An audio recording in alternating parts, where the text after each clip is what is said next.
It's time to feel the rage. Welcome to Film Rage, where we talk movies in theater, streaming, and classic films as well. Directors and actors, beware as you cannot hide from the rage. My name is Bryce, and I'm part of the Film Rage crew, which also includes Jim. Hey there, Jim. Hey! And Murray, the man who must have been downright giddy as he got to go to the new Liam Neeson flick, I think. I hope you enjoyed it more than me, Murman. We'll have to see, won't we? We will. Suspense. Dun dun dun. So with the introductions out of the way, let's rage on. I can tell you one thing. I missed my Merman for that movie. Well, thanks to all been supporting us. If you love our independent podcast, please like, subscribe, share, and give us a 5-star rating on your listening platform. Or support us and join the Film Rage community by joining our membership at buymeacoffee.com/FilmRageYYC. If you cannot commit to a membership, you can still buy us a movie rental and dare us to see a terrible film, and we will watch it if it played anywhere in cinemas, even if it was only one in Tijuana. We will still see it. Now, let's get to raging. But first, here's a word from our sponsors.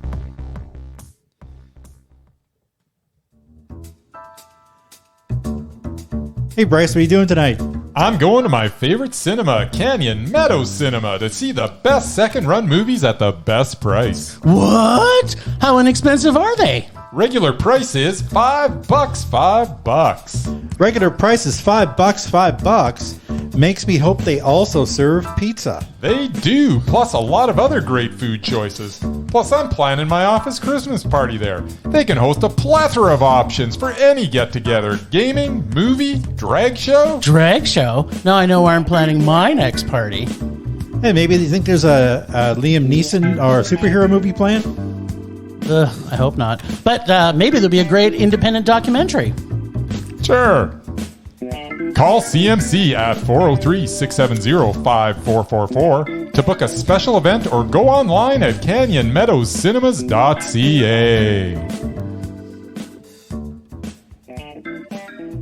It's almost like on cue. Almost. But isn't like every single month a Liam Neeson movie coming out? You know what? There Pretty was much. a Liam Neeson movie, and there was a superhero movie. Yeah. Sure was. But the moment that Murray's been waiting for since it was discovered, I think a month ago, when he found out that Marlowe was coming out. Because Liam Neeson basically puts out a movie every second month. So there's always one in the hopper. I think he's got 72 he's got in production or post-production right now. And there's about 14 more that are coming out this year. So Yeah, exactly. where he uses his Particular sets of skills. That's right. All right, the movie, I'll just kick it off here, was Marlowe, starring Mr. Liam Neeson. Marlowe is the latest from director Neil Jordan, who is pretty consistent over the years. He makes good movies, for the most part, along with some stinkers like High Spirits, but that starred Steve Guttenberg, so it was doomed from the start. As well as the occasional excellent movie mixed in, such as Mona Lisa or The Crying Game. Ah, yes. In this, he tells the story of a private detective played by Liam Neeson in 1930s California. He is hired by the mysterious Claire Cavendish, played by Diane Kruger, to find her ex-lover. From here, the tale of lies and deception unfolds as we unravel the mystery of the disappearance, along with a few twists along the way. Liam Neeson is passable as Marlowe, the weathered tough guy PI, but his colored hair and especially dark brown dyed eyebrows were quite distracting. The all-star cast also includes Jessica Lange, Alan Cumming, Danny Houston, and Adewale Akinnuoye Agbaje. I'm going to ask you to say that again later. Who are all very good. With such a stellar cast and a reasonable tale to present, this film should have been better. But it was surprisingly poorly edited, as transitions from scene to scene were quite choppy. Plus, in a couple of scenes, one camera angle would be like perfectly steady, and then they would switch angles, and the camera was shaking all over the place. Quite astonishing that this type of stuff would be present in a Jordan film, a man that has been doing it for 40 years. This whole project was a waste of talent all around. I will, however, say it is the best Liam Neeson film since Made in Italy. Unfortunately, that still makes it a rage. Oh, well, you know. Shocker. I'm a little bit shocked, actually, too. I'm actually really shocked. I'm surprised he's not angrier. Well, you haven't heard me talk yet, Murray. So let me tell you what I think of Marlowe. Liam Neeson, as we've already discussed, has a particular set of skills. Making bad movies. Now, hold tight. I'll let you know very shortly what those are. I already know. Period piece. All right. Detective Liam Neeson film. I know. It sounds like it should be good. The only thing missing from this list might be found footage, musical sports films, and you have the list of films that I truly despise. A film with dialogue completely devoid of any charm, delivered by actors so stiff and unbelievable, you think you may be watching each other deliver their lines individually in their own soundstage and then tape together to match up into the movie. So many characters in this who done it where they should have been asking who cares. Not one character was developed in a way I cared for any of them. To solve a case, I wasn't invested from moment one. It doesn't mean their character was developed. Okay. Where there is an implied love interest between Liam and a woman portrayed to be his granddaughter's age, in scenes that were cringe-inducing from moment one, where every scene to the next is less and less fluid, and the characters got more unlikable and less believable. The funniest thing about this experience, and this is one that I think you will all appreciate, is after leaving the cinema, listening to most of the geriatric patients who go to Liam Neeson movies say, "Did you understand all of that?" That one was saying to the other, and I quote, to which I thought, how could you not have understand, Marlowe? Because every single character, or should I say, every other repulsive character would basically repeat every single conversation so that you couldn't help but know stuff because they would re-explain it. In movies like that are a mystery, they had to re-explain things. Because if it was repeated at least twice, then, you probably shouldn't have missed what was happening. So that was pretty funny for me. As I watched, there was like 3 different couples. The first couple walked out and they're like, "Hey, did you understand all of that?" And the other one said, maybe they couldn't hear it. Maybe. But I'm thinking maybe they didn't hear the second time when they were repeating what was actually explained in the movie. Maybe that was it. That being said, there were 2 things that I liked very much about this movie. Number 1, Cedric, the driver, played by Bryce. Adewale Akinnuoye Agbaje. Fuck, man, that's brilliant. How do you do that? And number 2 was the music, which I thought was amazing. The fact that they put 30s period piece music with really, really, really good choices of the music made it enjoyable if I could have just closed my eyes and blanked out everything else. Now, as I mentioned earlier, Liam Neeson has a particular set of skills. He has the skill to annoy the living fuck out of me every time I see him on screen. Oh, and the other skill he has is making movies that make me rage. Yeah. That is not a shocker. Well, yeah, it isn't a shocker because when you see the movie, it's terrible. And what did Murray think? Well, it's Liam Neeson, so it's Mondo. This may surprise you guys. What? I hated this film. What?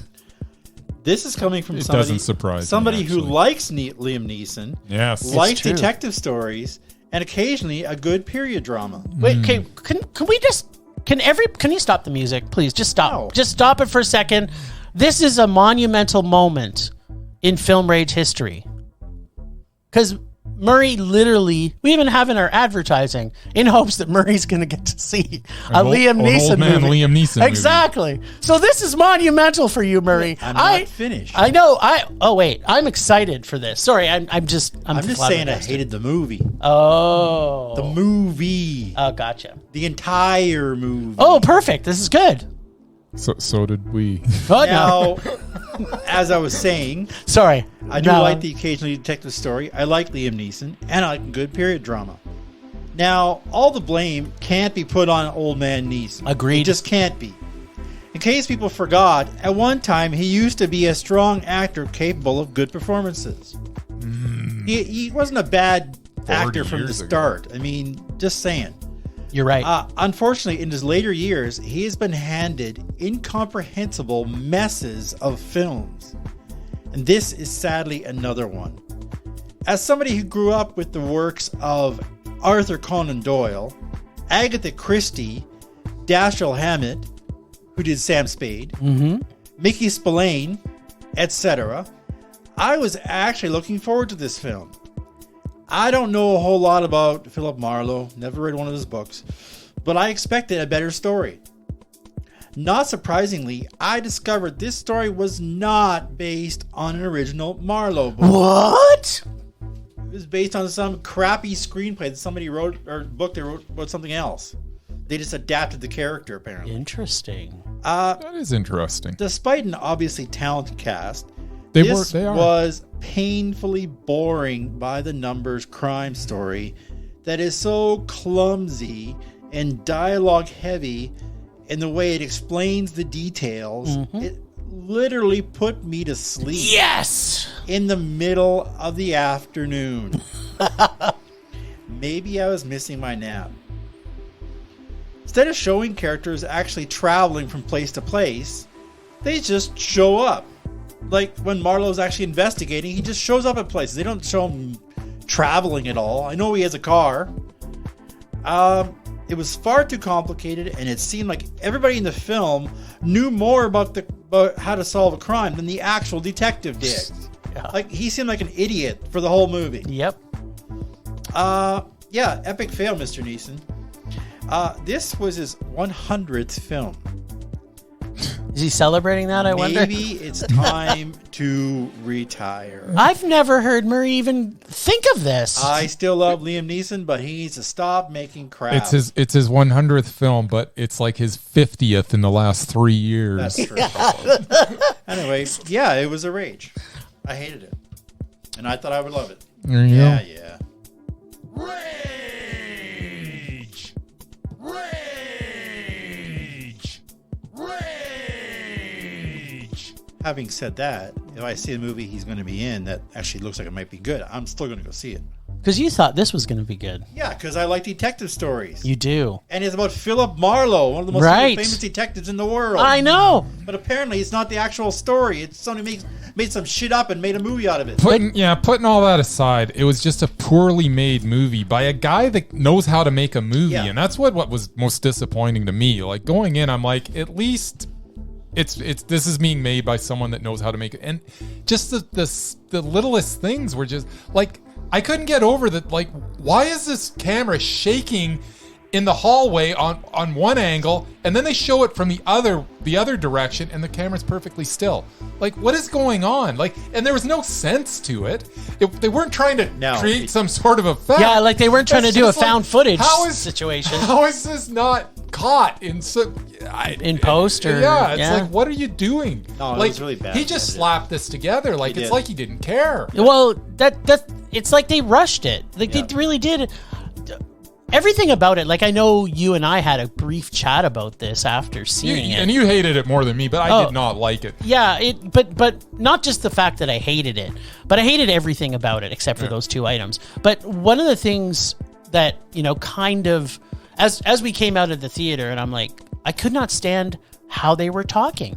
Like it really did feel like they were not. No one was having a fluid conversation. It's like when you have conversation, it flows. It was almost like, my name is Marlowe, and I am here to solve this crime. And then the other person would go, I know you are Marlowe. You are here to solve this crime. I didn't mind the no, dialogue. That was, and I didn't mind the performances. No, they were all, except for his buddy in the police force. He was terrible. They were, but everybody else was fine. Liam Neeson was just Liam Neeson. What Liam Neeson does is he sits on screen and he gives that look and he makes himself tall and then he walks around, and then watching him fight was gross. That was watching, terrible. you know, like just every single thing. Yeah. It's like, I used to love Liam Neeson. He was he's in one of my favorite movies of Dread that I've ever seen. Yep. The Good Mother, Yeah. which in my opinion is probably one of the best movies ever made, directed by Spock himself. I still haven't watched it. It is full of dread. It is depressingly.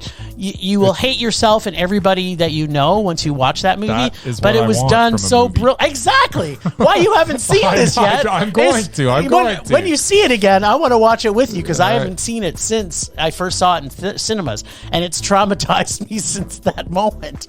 Right. So I know got a lot to live up to now, Jim. To Murray's point, he's done some stuff that's amazing, but it's like he found this groove that is like, I'm just going to walk around and pretend I have an American accent. Well, the problem is you slow down with age, but yeah, I don't want to say older actors, like say over the age of 80, should stop acting. Yeah. But a lot of them probably should. Well, some of them should, they've but obviously they all lost should. a step, but they shouldn't be trying to do stuff they can't. Like, for example, upcoming this year, which we've already talked about, the new Indiana Jones. Yeah. There's How another old is Harrison Ford? Like 80-something? Yeah. And I don't care if it's a 106. stunt double. An 80-year-old guy should not be jumping from vehicle to vehicle. Oh, it's going to be hard to watch, and that's the whole thing. I mean, I'm all for older Like, actors. you got to act your age. Yeah, but Not your shoe size. and that's part of it. But yeah, there's too much trying to fit round pegs into square holes here, and It's nostalgia. Like we've built the I don't want to say North American, but certainly the American and to a lesser degree Canadian film industries on people going to the cinema. It's like they're trying to get people to come back to the cinema by building this bridge of nostalgia. And why don't you just fucking make good movies? Like, just make good movies that people want to see. There's a reason why The Whale is still playing in cinemas, because it's a fucking great movie and people should see it. Too. Yes, but it's also a great movie. The fact that it's stuck around for like almost 3 months is fantastic. People go see that movie. Stop seeing Liam Neeson in anything. And that's a perfect segue into our next movie pretty much. that we saw. Is it a superhero movie? Sure is.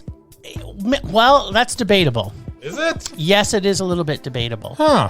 So we went and saw another movie called Ant-Man and the Wasp, Yeah. Quantumania. Ania. Ania. So I got holes.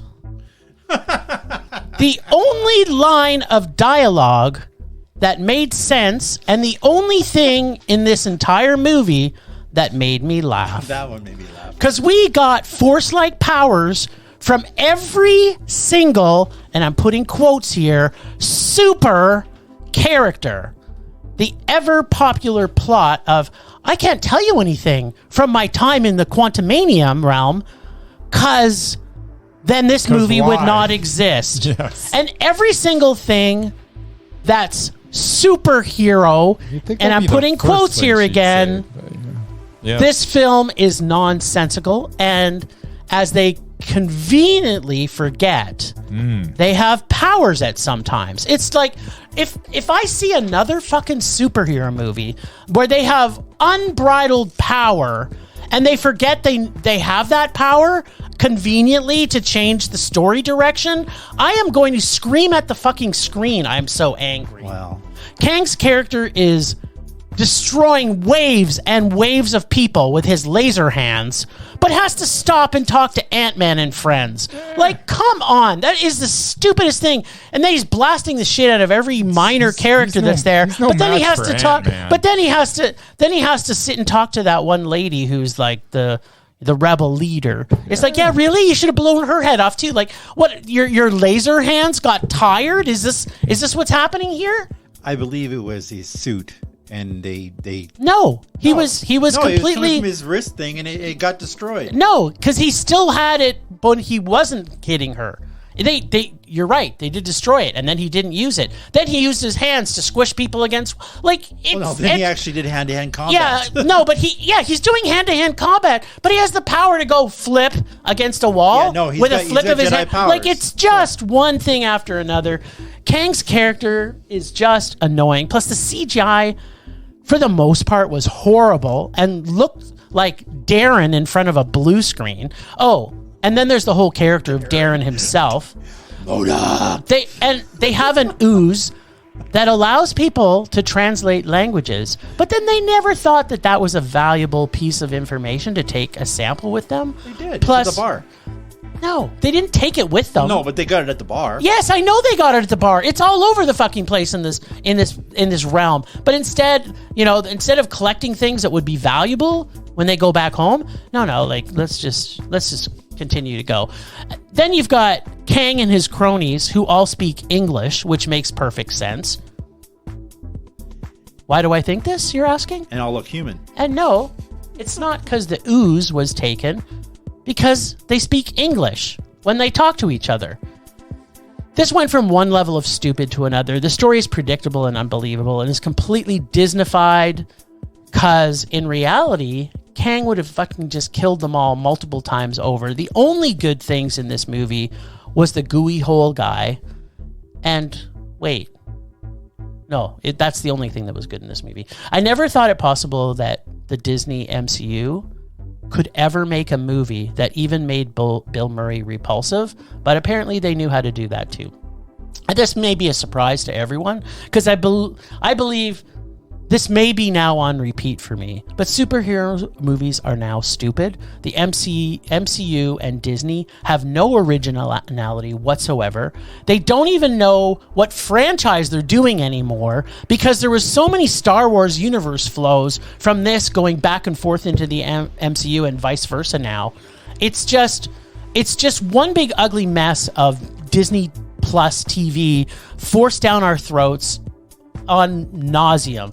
This movie, of all movies so far this year, is my biggest rage. I fucking hated everything about this except for Ooze Man, and otherwise it was just a waste of time. I hated it. I hated everything about it. What'd you think? Well, buckle up, my friend. You loved Kang. There are 7 more movies, and he is going to be there at the end. Oh, fantastic. He's the new Thanos, apparently, and there's 1 million of them. Not to give away spoilers, which I already did. Yeah, we saw 1 million of them. Well, I liked it better than the first 2. Probably because it didn't have those 3 idiot sidekicks of his, which was my least favorite part of the first 2. I actually did it laugh out loud a few times. In a stroke of pure genius / madness, they brought back the villain of the first film, spoiler alert, as the floating headless villain MODOK, which is easily the lamest villain in all of Marvel. He's a floating head who shoots stuff. He had little arms and little legs. My name is Darren. I'm not a dick. Yeah, he was. Yeah, he was. I did actually laugh every time he showed up because it was so stupid. I've played Marvel video games, and yeah, it's the stupidest character I've ever seen. Ever. Out of the entire Marvel universe. It's the stupidest thing I've ever seen. And they made it into reality. Awesome. Sweet. Another stroke of genius / madness. My absolute favorite character is Veb. V-E-B. A walking, talking pile of goo. Whole guy. Voiced by David Dastmalchian, who was one of the idiot sidekicks in the first 2. What? He was also the polka dot guy in the last Suicide Squad. Nice. That's who that guy is. I fucking love that guy. Because I had to look it up. I didn't know who he was.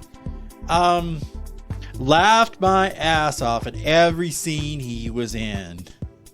Also, Michelle Pfeiffer. Pardon my drool, but yum. She's 64, by the way, and looks as beautiful as she's ever been.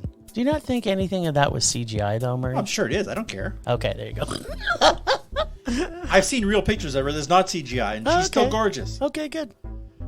I feel she was the real star of this film, though she doesn't get a suit like the others did. She doesn't need a suit. She has to use her brain to outwit the bad guys. Okay, the plot of this film. Now, the first two films were recently on TV, so I watched them back to back. Whoa. They were worse than I remembered. Horrible villains and stupid plots and cheesy jokes. This one had less of that, except in the beginning.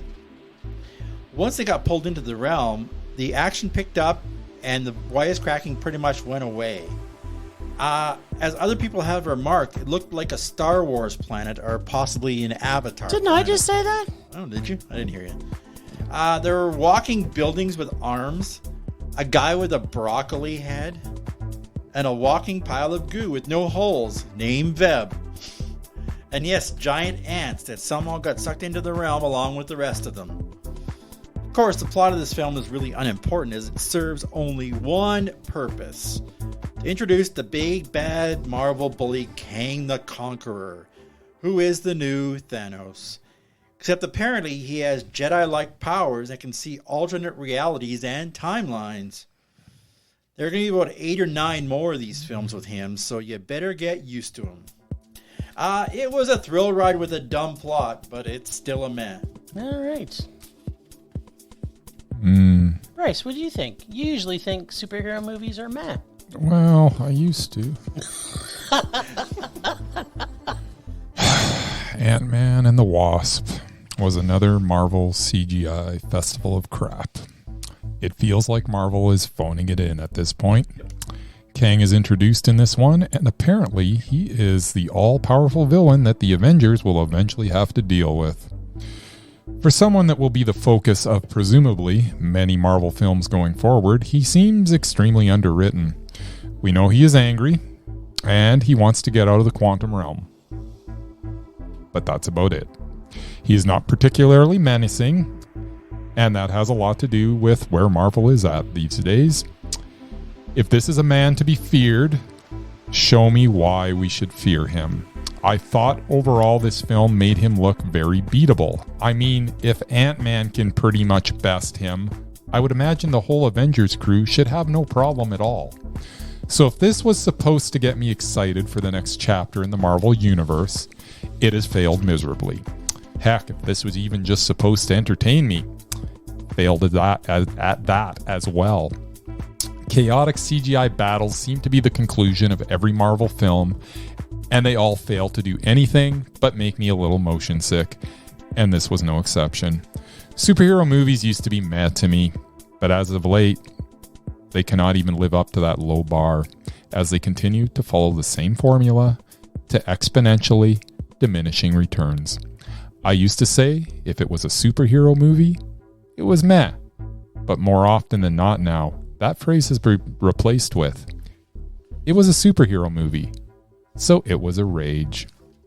So you finally got to the same place I am. It took you a couple more movies. I am just done. And you know what? I still have hope, and I don't know why. And there's another tidbit for you guys, because I do research about this stuff. Yep. Apparently, according to the, record book or dubious record book on Rotten Tomatoes, this now is tied for the second lowest Marvel movie ranked of all time. You mean it's just above Morbius? No, I think Morbius got above that, but no, the worst one used to be the Eternals, and now it's tied with Ant-Man, Quantumania.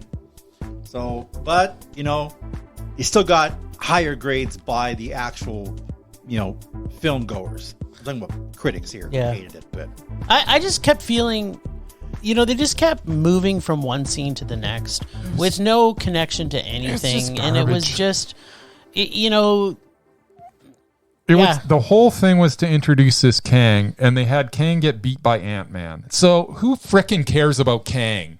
Really? Yeah. Well, there's a million other Kangs. So. Ant-Man, yeah, I know, but I never heard of him until like 6 months ago. like, who cares? If all the other Kangs are not going to be any better than this Kang, and Ant-Man beat him by himself. Yeah. So what's her name? Who's the one where Captain Marvelicious or whatever? Yeah, the Marvel. Captain Marvel, Marvel and friends are probably going to just It's going to be ridiculous. Just going to bitch slap. I would think if this is what we got to expect from Kang. Yeah. Thanks, Kang. Put me in there with Kang. I'll take him down. With this, wait, it's like Scott Pilgrim with your vegan power. Your vegan power. Right? Super vegan power. What? Chicken's not vegan? That wasn't Scott Pilgrim. That was one of the bad guys, though, right? Yeah, that was Harvey, your buddy, Harvey Cavell. Or whatever his name is. Henry Cavill, yeah. Whoever his name is. Harvey. I believe you're thinking of Brandon Routh, who's my I like other that guy. movie, Harvey. About the rabbit? Yeah. Yeah, that was a good movie, I like too. that movie, too. Yeah.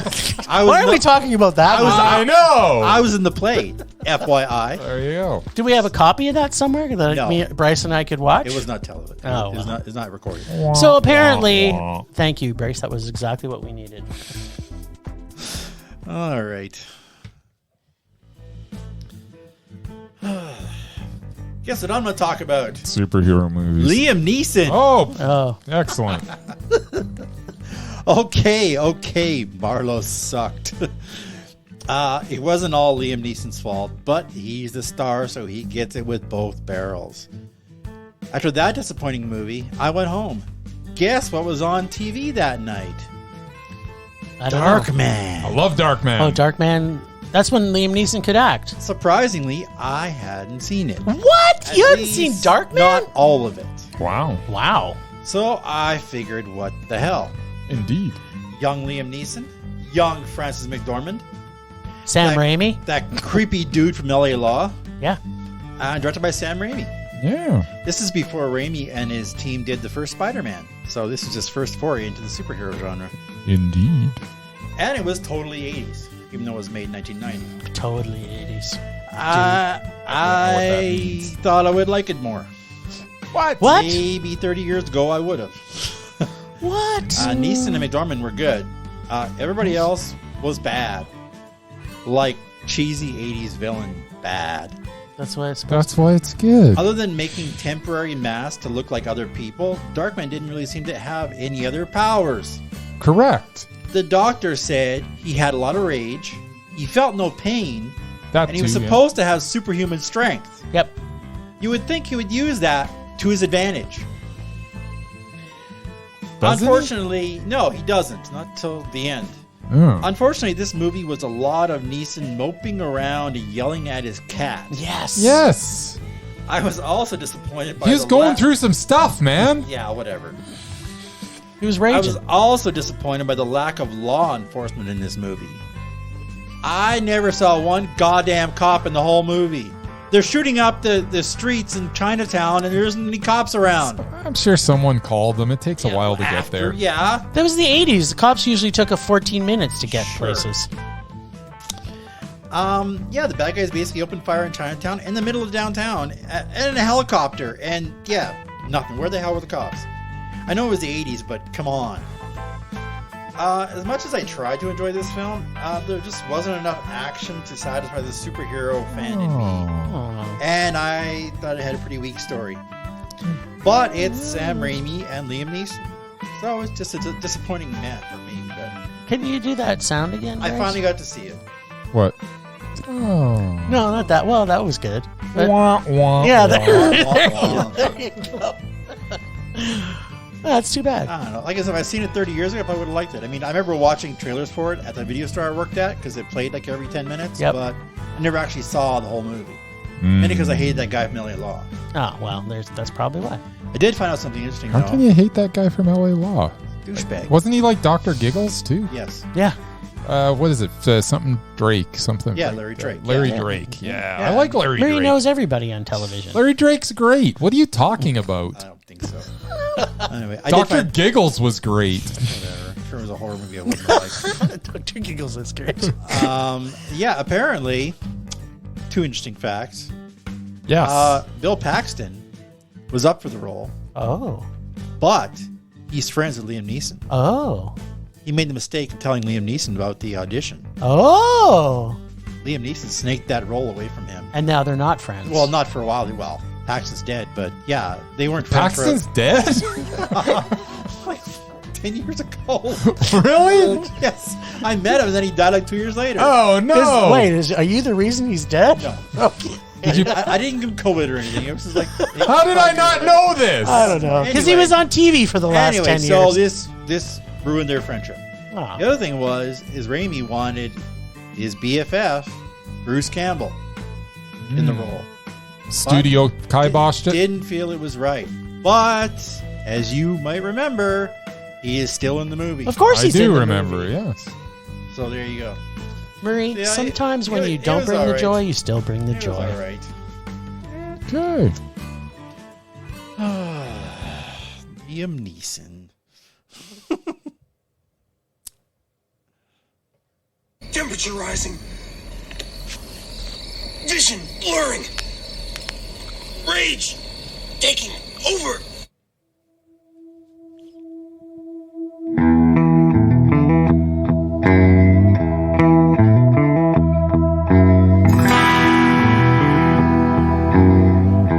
What a great segue from Murray's last words of Liam Neeson to Your rage about my rage for the week. And it's going to be really simple Yep. and it's going to be really short. Good. It is 3 words. Yes. Well, technically 4. Liam Neeson, MCU, which isn't really a word, but it's an acronym. Maybe it's a word now? And Disney. That's it. That's my rage. Those 4 things put together in my week has destroyed my love of film for 1 week. There you go. But what isn't going to destroy my love is what we're going to talk about soon. So, yeah, that's my rage this week. All right, then. I don't even want to talk about it. I rage now. Don't want to talk about it. That's it. No. Okay. All right.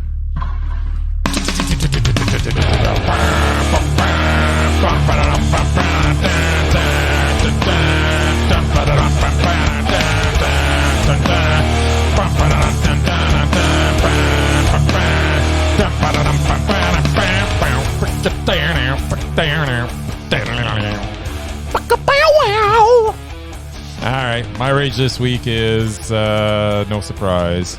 My rage is that Marvel has nothing new to offer. Every film is the same, and they are becoming less and less entertaining. I am hoping that Guardians of the Galaxy 3 and Deadpool 3 can raise the bar, but I am afraid that they will probably suck as well. That's my rage. There's a new Blade, too. That's also Yeah, it's going to suck too. Without Wesley Snipes, it's not Blade. Yeah. I don't care what anybody says. And everybody past Adam West isn't Batman, so there you go. Hey! What? That's all I'm saying. No, Affleck.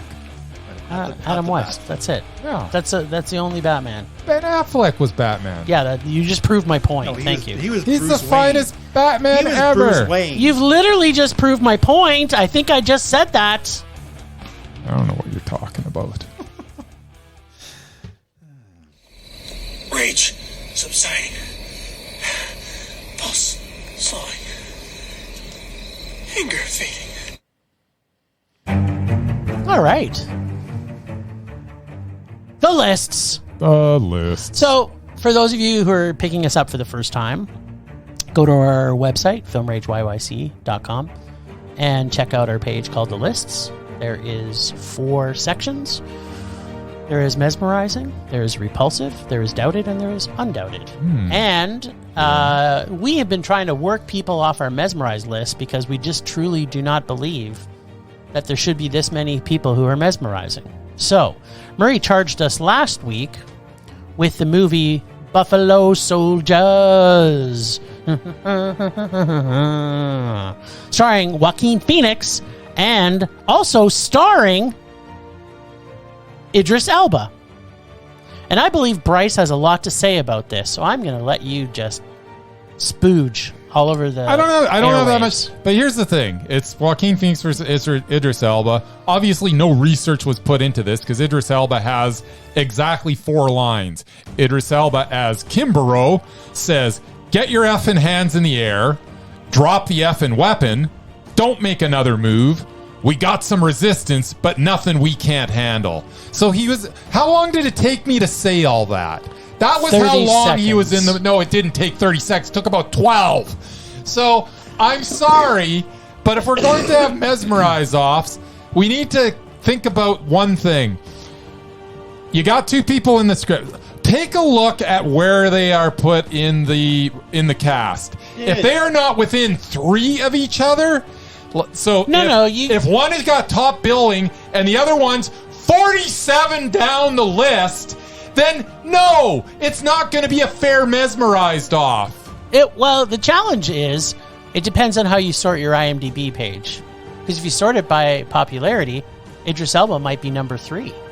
They don't sort it by popularity. Well, how many times have we seen a movie and we go like, oh, look, there's these 4 people in it, and you find out that one of them, who happens to be very popular, was in it for 2 seconds. It's not like the first time The only this has reason we ever know happened. the guy's name is because when he calls over where we got some resistance but nothing we can't handle. Yep. The guy goes, Kimbrough, what's your status? That's the only reason we even know his name. I know.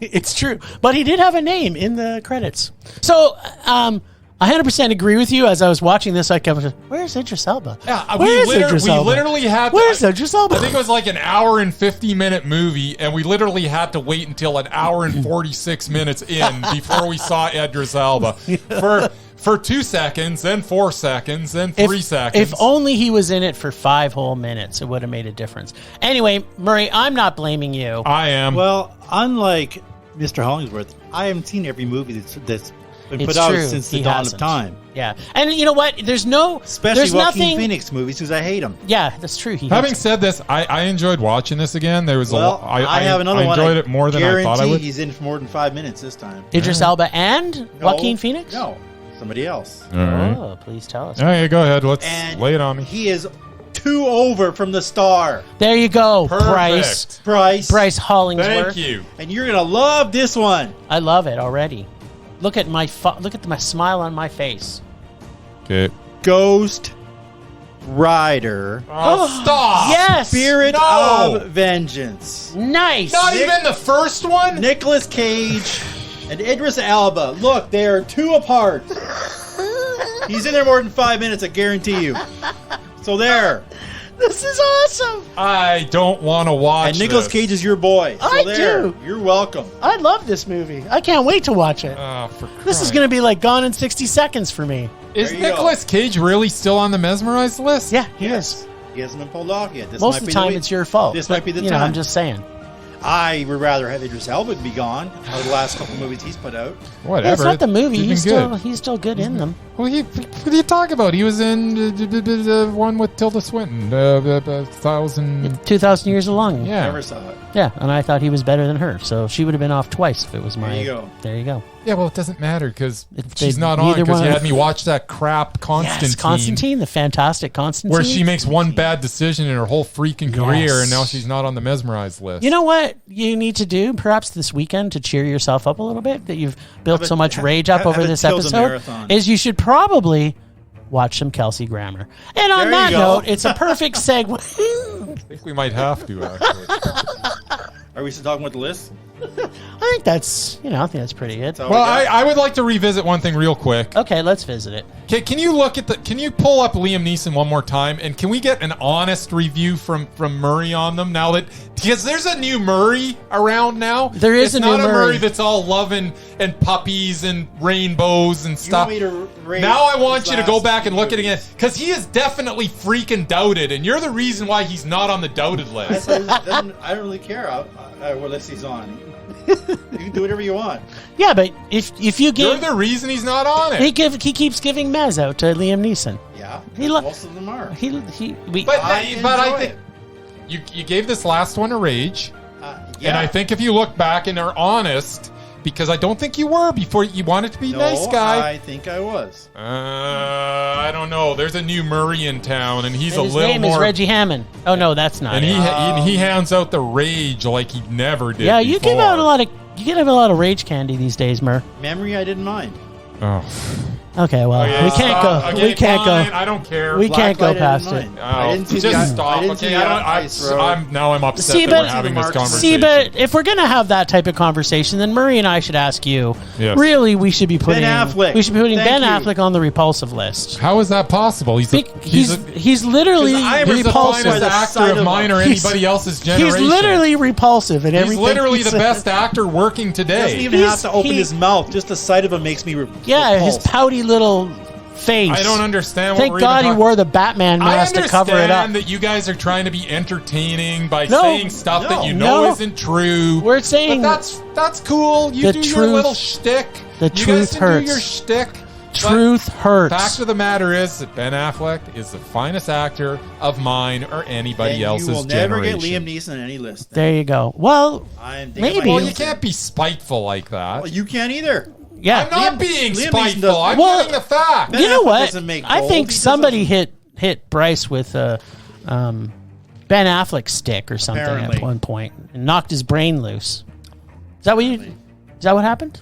I think so. Ben Affleck is the finest actor of mine or anybody I know else's we've generation. heard that before, but you know that's not true. I know. He's also a damn fine director and a Okay, superior, now it's just getting- and Now a it's getting superior ridiculous. writer. Now it's just getting out of To hand. quote He one can of do no wrong. To quote one of my favorite lines, one of my favorite movies, which Yes. you guys probably both hated, Probably, but let's hear it.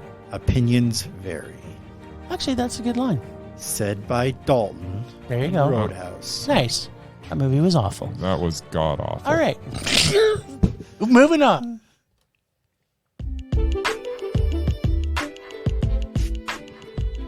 Hey there, this is Frankie Sparks. And this is Scott Eisenberg, We're married.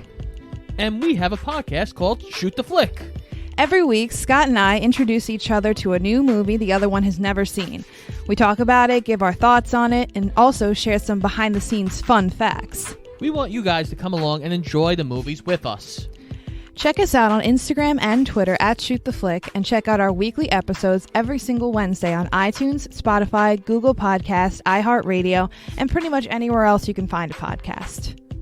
Come and listen to us now as Frankie and I Shoot the Flick!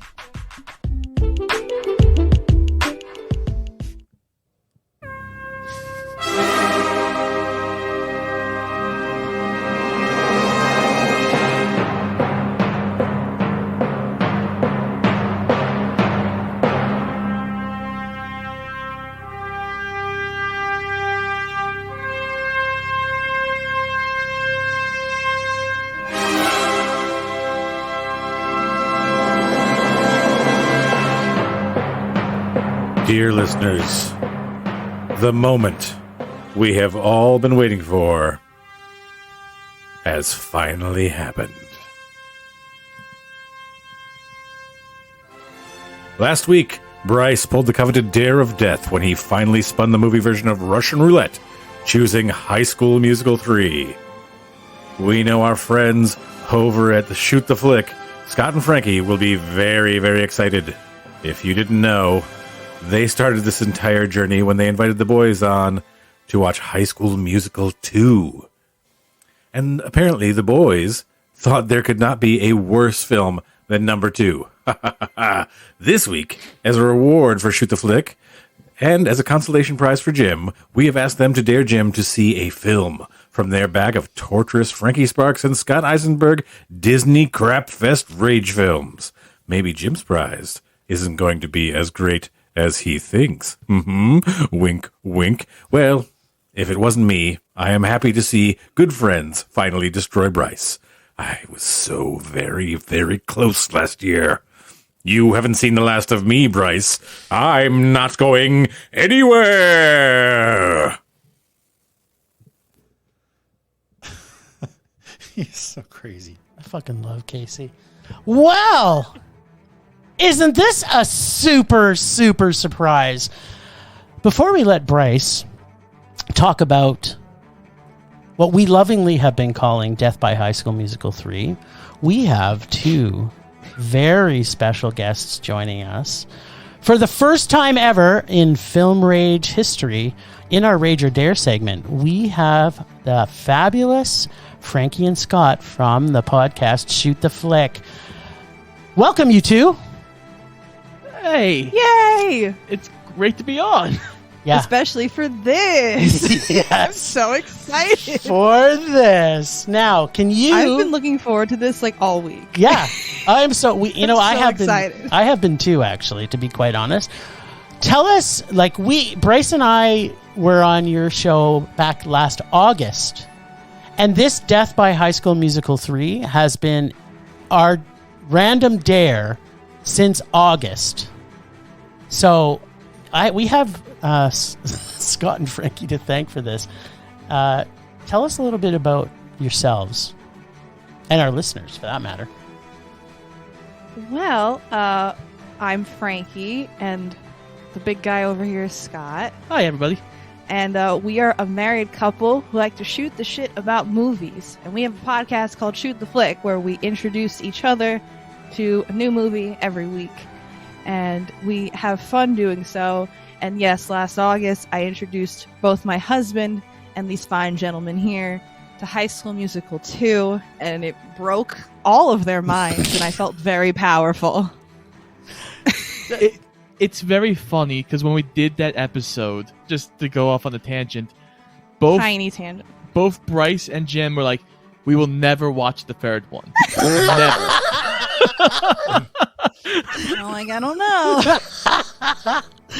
Yeah, so it's interesting you said that, because after we were on your episode and we talked about how terrible High School Musical 2 was, Bryce and I had a little film rage meeting, and we said, It's got to go in the bag. it's got to go in the bag, and we tried to think of how we could do it, that it was fair that one of us was tortured enough to pull it. Yeah. So we each cleared out our rage bags, and we had exactly so many films that we put in it. I think we both had 10 films in it. One of them, High School Musical 3. So we had 1 in 10 chance to begin with, and it kept on going. I think it was 1 plus, it was 11. 1 in 11. Yeah. And the odds kept on going up, and we managed to miss it every week until last week. I kind of I really wish. think the timing was great, though, because just when you had reached out to Scott to say, hey, we finally pulled High School Musical 3, we were actually talking about doing our own episode on High School Musical 3. Oh, no way. So we actually pushed up our episode a little earlier so we could time it better with No yours. way. But yeah, That's awesome. it's really funny. So we had to watch it. Scott had to watch it earlier than he expected, which he was not happy about. But Oh, Scott. But it was very funny. Scott. Oh, yeah. So because we don't want to give too much away for your episode. So, Frankie, tell us how you got into the High School Musical world space, and thought, first off, why anyone in their right mind would want to start this trilogy. all right, when you phrase it like that, how am I supposed to? All right, here we go. So I was a tween in the 2000s. That's really the only reason why you would get into this series. I watched the first one when I was a wee lass of like 12 or 13, and I loved it. And then I watched the second one, still loved it. I don't know why. Watching the second one as an adult, even the first one, they're both bad, but I still have a nostalgic little attachment to both of those. And then the third one, I only saw one time before this. I guess by that point, I had grown out of it. Yep. So I had pretty much maybe 12% nostalgic attachment to this film, which helped because, Scott didn't have to hear me defending it for 2 hours. No, we just got to mock it. Yeah. Yeah, for the most part.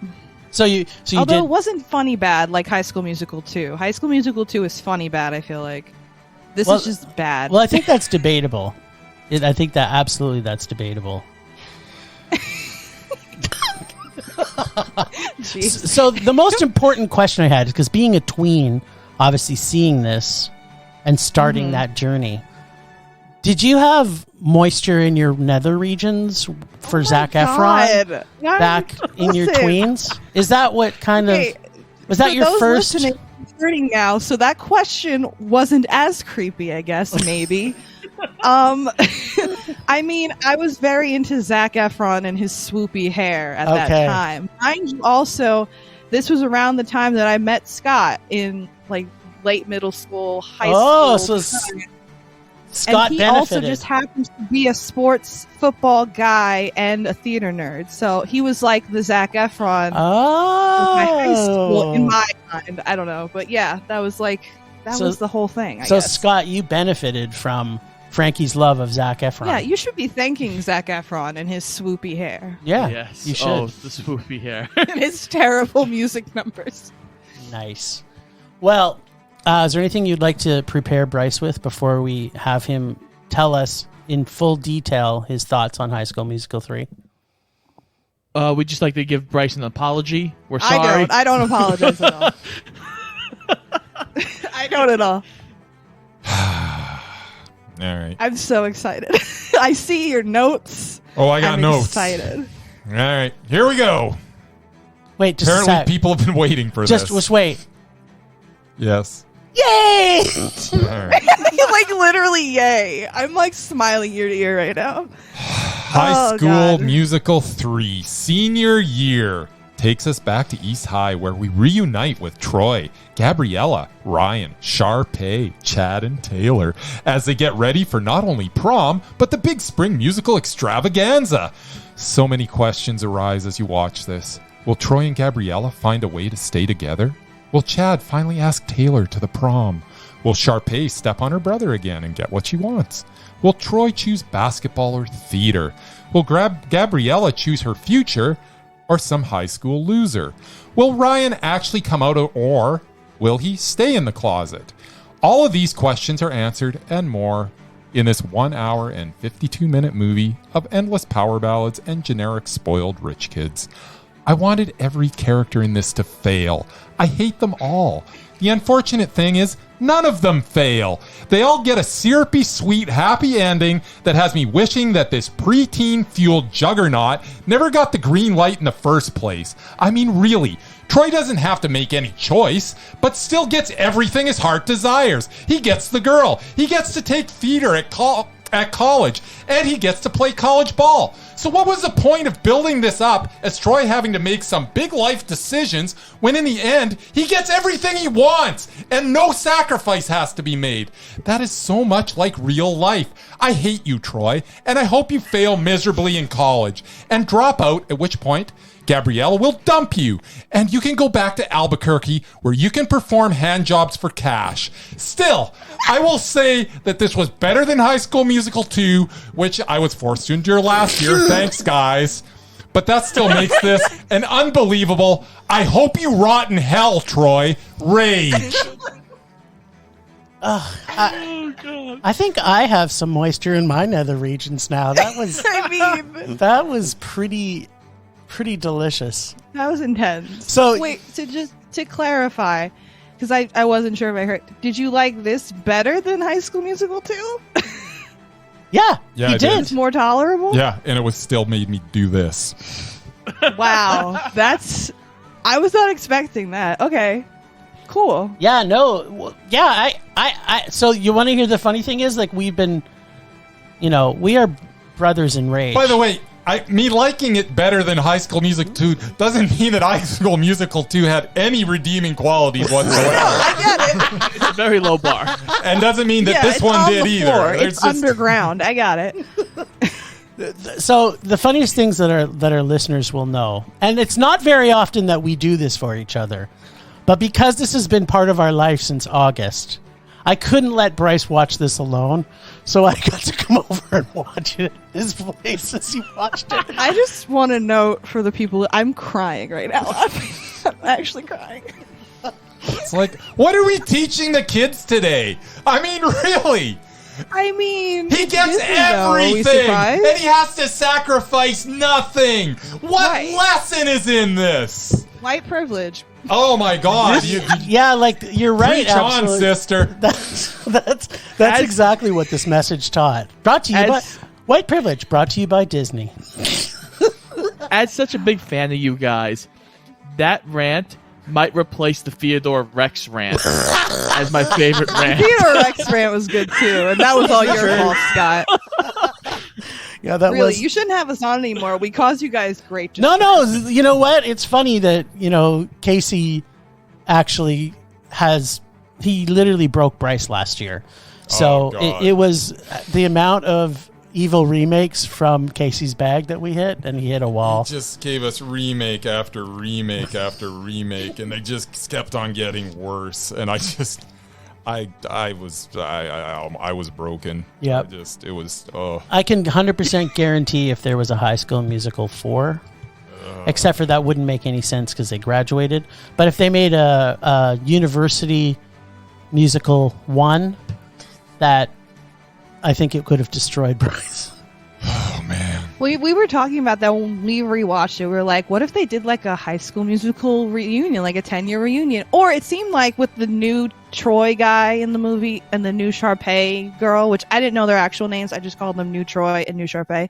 It seemed like they were trying to do High School Musical The Next Generation for some reason, and it didn't work out. Kind of like Degrassi High, but Yeah, And it was that- weird. I don't know. I Should be distant. had a vague memory of that, and I was like, wait, was that real? And it was, and I was like, oh, this is pointless.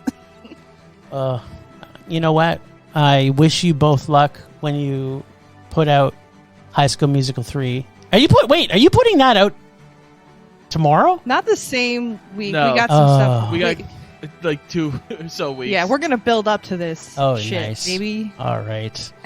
Well, But for those of you that haven't listened to us, like it's gonna be this, but just more in depth and more screaming and crying from Scott. So if you're into that, except Frankie usually when she hates a movie, she'll go, yeah, but I didn't hate it that much, so it gets a 2.5 stars. I hated it that much. to be fair, in those situations, it's usually like a family member showing me a movie. Like Yeah, and yet, what Eddie and the Cruisers, my father-in-law showed it to me. Sorry, Hal, if you're listening. On the And I dark tried to be side. nice. I really tried very hard. Frankie, It was bad. Frankie is the Murray of the Shoot the Flick family. Yes, I was going to add. I love musicals. I did not see this one because it's Disney, but yeah, I count Grease 2 as one of my favorite movies of all time. Yeah, Grease. can you believe Not that? Grease, Not too. Grease. Grease Grease 2. With Michelle Wait, Pfeiffer. unironically though? Yeah, like Yeah, no, unironically, I like loved it.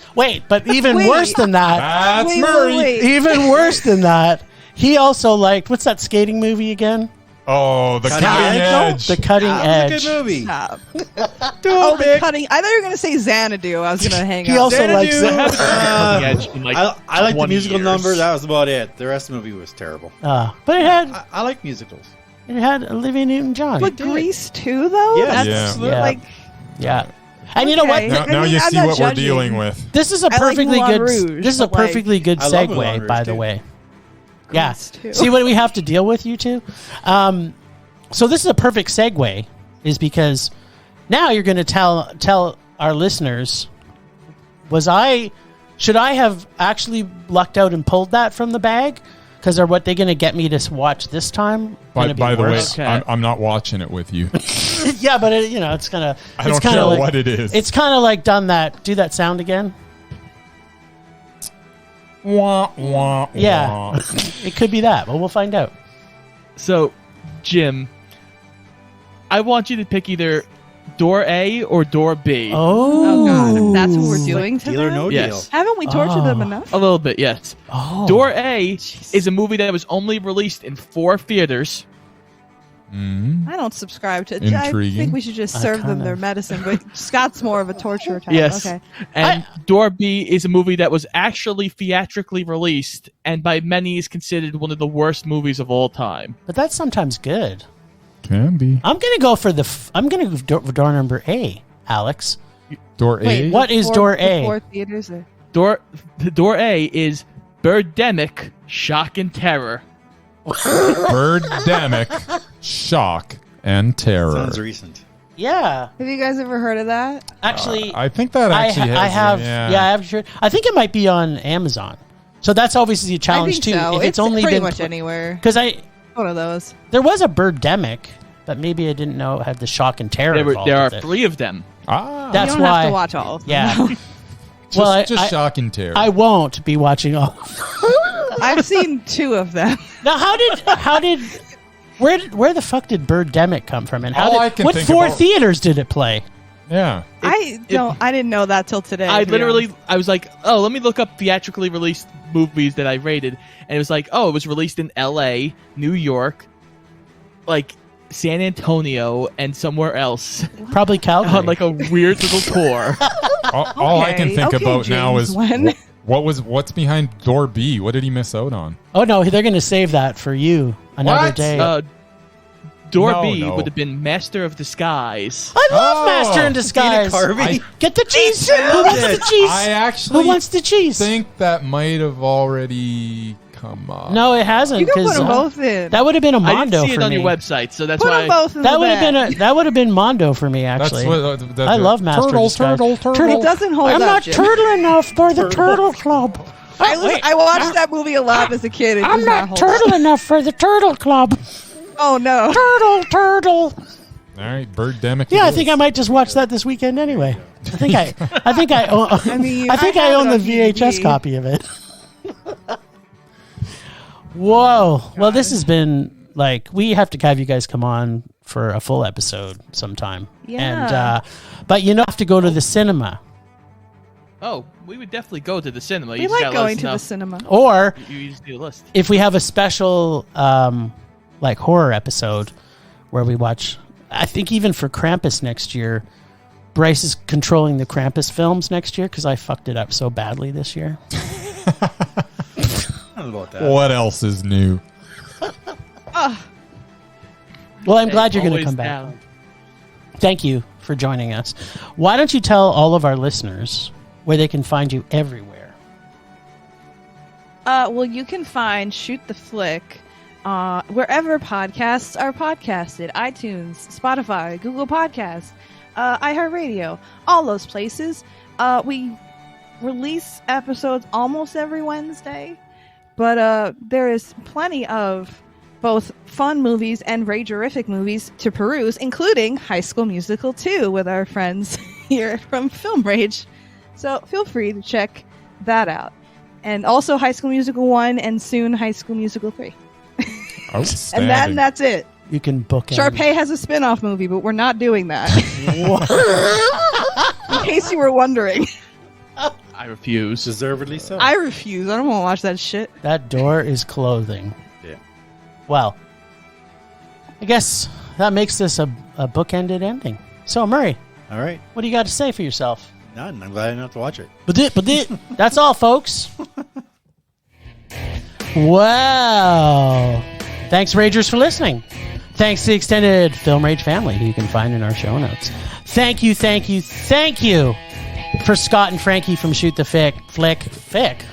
Shoot the Thick Flick. No, it's just Shoot the Flick.